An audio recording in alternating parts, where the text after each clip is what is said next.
What was that I just witnessed? What was it?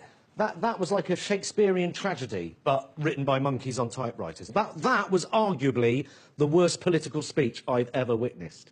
I think it was, Tim. I don't know, maybe I'm just blinded by my dislike of him. I don't know what I expected, but I mean, imagine if you travelled to see that speech. Well, by the looks of it, not many people did. I don't know what that speech was. Who could possibly be inspired by that? And it's not like it's one of his rallies. Someone wrote that. He rehearsed that. Even the crowd looked pissed off. It was anodyne. It was nothing. It was painting by numbers, and the painting was of an America that I'm not sure even exists. A post-apocalyptic dystopian nightmare. American carnage. What the fuck does that mean? Sounds like a wrestling tournament.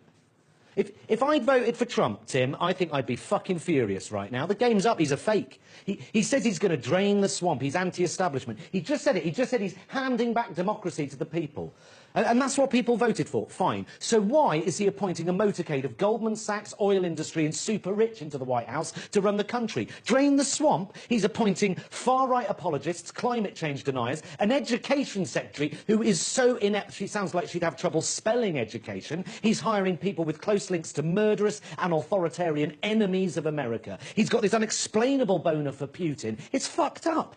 Drain the swamp. The entire premise of his campaign was based on a lie, as was that speech we just witnessed. Why aren't Trump voters up in arms about this? He's demonstrably a hypocrite. He calls his illiterate and nonsensical musings on Twitter transparency, but he won't show us his tax returns. It's sleight of hand. It's fakery. If you voted for him, you've got much more invested in him than the people who think he's a brainless opportunist. Whether he's your man or not, you want your president to be accountable for his actions and possible mistakes. That's the press's job. But when they do it to Trump, he accuses them of fake news, dishonest media. It's dangerous. And I'm not saying this is dangerous if you don't like Trump. I'm saying it's dangerous for everyone. Dishonest media. He's the fucking liar.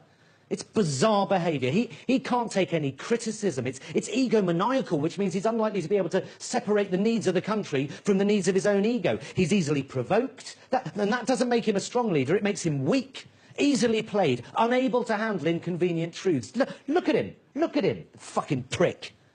That is the Commander-in-Chief. Good tie, though.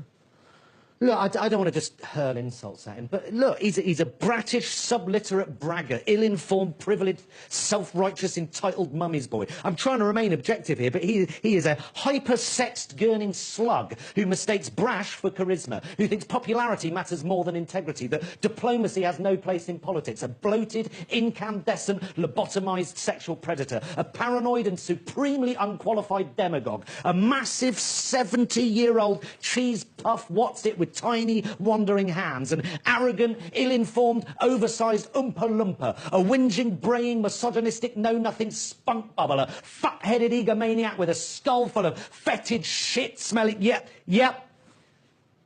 Welcome back. It's Inauguration Day, and President Trump has just delivered his inaugural address. Let's go straight back to Washington for some reaction.